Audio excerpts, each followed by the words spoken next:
Ibu saudara-saudara jemaat yang dikasihi dan diberkati Tuhan, kita semua ingin mengakui bahwa YPK itu anak kandung GKI.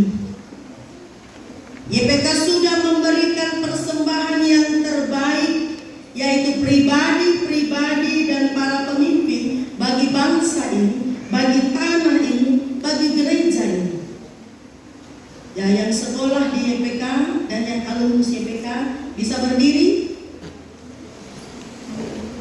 Yang sekolah di YPK dan yang alumnus YPK silahkan berdiri. Inilah persembahan YPK bagi negeri ini. Mari kita beri tepuk tangan. Bapak Ibu saudara-saudara, luar biasa. Kita lihat sendiri karya dan pengabdian dari orang-orang yang dibentuk di dalam YPK. Terima kasih, silahkan duduk. Bapak Ibu saudara, jika untuk siswa-siswi YPK dan untuk para alumni YPK, kita tanya, apa yang istimewa belajar di sekolah YPK? Pasti ada banyak jawaban, juga ada banyak kisah dan cerita.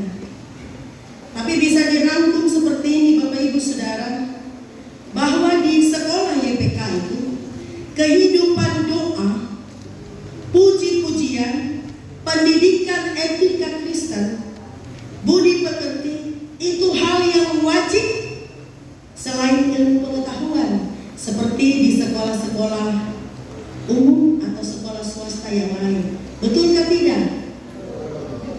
Ya. Ciri pendidikan YPK yang sekarang dirumuskan oleh YPK selalu ditempel di sekolah-sekolah YPK berkarakter Kristiani dan unggul. Berkarakter Kristiani dan unggul. Hari ini ketika saya, Bapak Ibu Saudara, kita semua dalam GKI di tanah Papua, jemaat-jemaat seluruh warga GKI, kita merayakan hari jadi YPK yang ke-61 sejak 8 Maret 1962 sampai hari ini 8 Maret 2023. GKI dan YPK itu tidak bisa terpisahkan sama sekali. Antara pekabaran Injil yang dilakukan oleh gereja dan pendidikan Kristen itu satu kesatuan yang tidak bisa dipisahkan. Nah, hari ini kita belajar dari dua bacaan firman Tuhan dari rancangan khotbah sinode, itu Ulangan pasal 6 ayat 4 sampai 9, ayat 5 sampai 9 tadi kita sudah dengarkan di dalam petunjuk hidup baru, dan saya bacakan ayat 4. Kemudian dari BPYPK menurunkan bagian firman Tuhan dalam Efesus 4 ayat 11 sampai 15. Hari ini Bapak Ibu saudara-saudara jemaat Tuhan, ada beberapa hal dari dua teks bacaan Alkitab ini yang menjadi pesan firman Tuhan bagi saya, bagi Bapak Ibu saudara, bagi GKI di tanah Papua, bagi kita semua yang bersyukur bersama YPK dan merayakan 61 tahun hari jadinya. Yang pertama Bapak Ibu saudara, sebagaimana Israel mengaku Tuhan itu Allah, Tuhan itu Esa. Itu pengakuan Israel yang paling tua. Dan itu juga hari ini dan seterusnya sepanjang hidup kita harus menjadi pengakuan GKI dan YPK bahwa kita mau menjadikan Tuhan hanya Tuhan, satu-satunya Allah yang kita sembah. Tidak ada menyimpang ke kanan dan ke kiri, tidak belok, tidak tergoda oleh hal-hal lain di luar Tuhan. Oleh sebab itu, di dalam Tuhan dan kasih-Nya, kasih Kristus, sebagaimana tema dan subtema dari perayaan ulang tahun atau hari jadi ke-61 YPK di tanah Papua, temanya kasih Kristus menggerakkan kemandirian gereja, mewujudkan keadilan, perdamaian, dan kesejahteraan, yang juga menjadi tema sentral GKI di tanah Papua. Dan subtema melalui hari jadi ke-61 YPK di tanah Papua bertekad membangun kesehatian, mewujudkan pembaharuan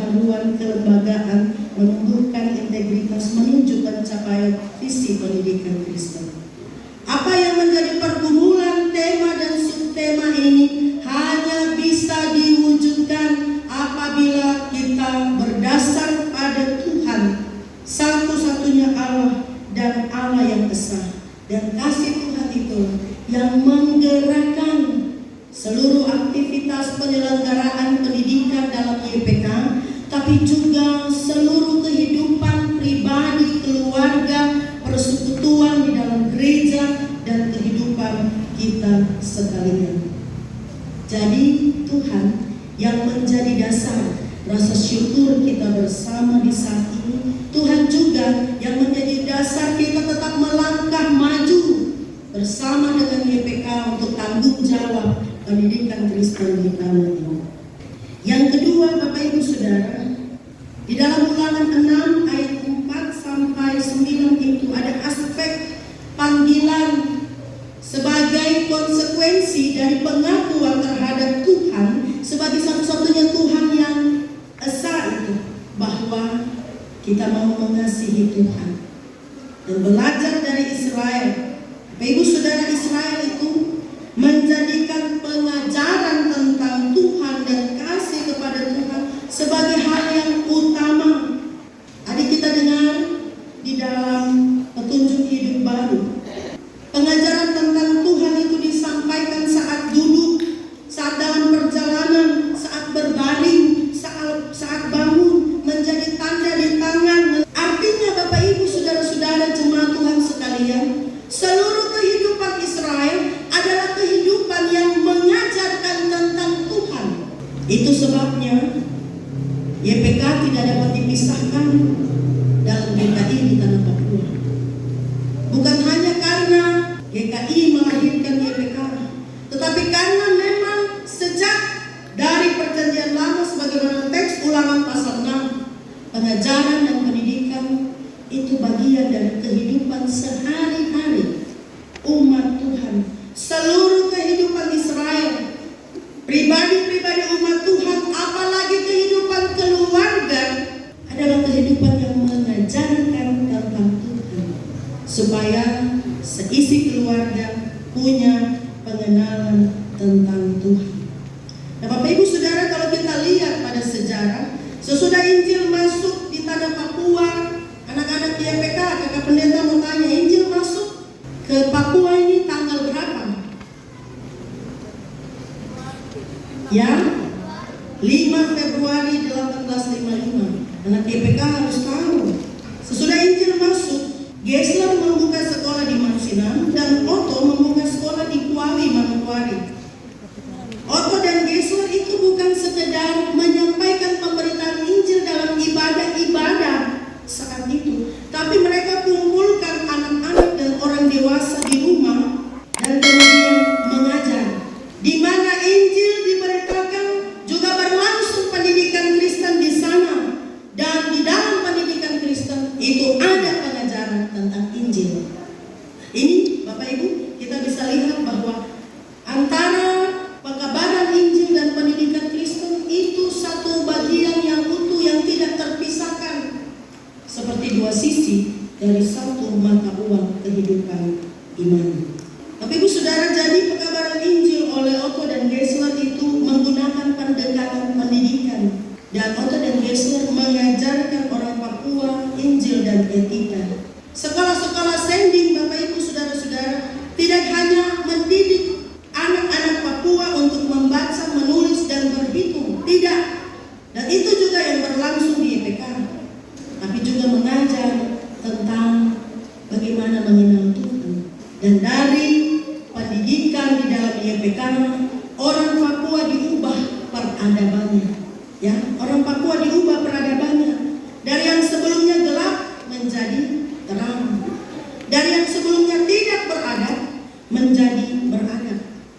Dan ini menarik Bapak Ibu Saudara, sebab Rasul Papua Gesler tidak pernah menyebut dirinya rasul, tapi dalam catatannya Gesler menulis begini: Tuhanku Allahku telah memilih aku menjadi guru.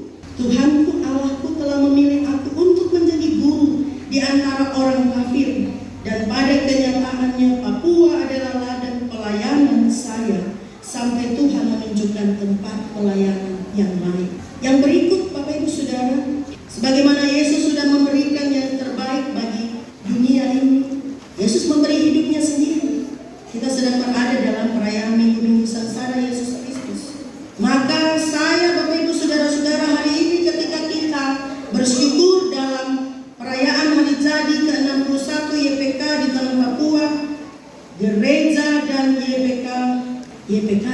saya. YPK itu kita. Jadi sekalipun bukan alumni YPK hanya yang berdiri tadi dan yang sekolah di YPK, tapi YPK itu saya Bapak Ibu Saudara, sebab kita semua hidup karena Injil itu. Injil tidak dapat dipisahkan dari pendidikan. Nah karena itu saat ini GKI dan YPK turut serta dalam panggilan sebagaimana Efesus 4 ayat 11 sampai 15 tadi, panggilan untuk memperlengkapi orang-orang kudus, memperlengkapi warga gereja, memperlengkapi para siswa dan siswi di sekolah bagi pekerjaan pelayanan, bagi pembangunan tubuh Kristus. Jadi apa yang dilakukan di dalam gereja ini juga punya aspek misi yang sama dengan apa yang dilakukan di sekolah-sekolah YPK. Dalam GKI dan dalam YPK, saya dan Bapak Ibu kita semua bertumbuh untuk menjadi dewasa secara rohani. Yang teks Efesus katakan, bukan lagi anak-anak, tidak mudah diombang-ambingkan rupa-rupanya pengajaran dan permainan palsu manusia. Artinya Bapak Ibu, keberadaan dan kehadiran GKI dan YPK di tanah Papua harus menjadikan tanah ini berbeda dari tempat-tempat yang lain.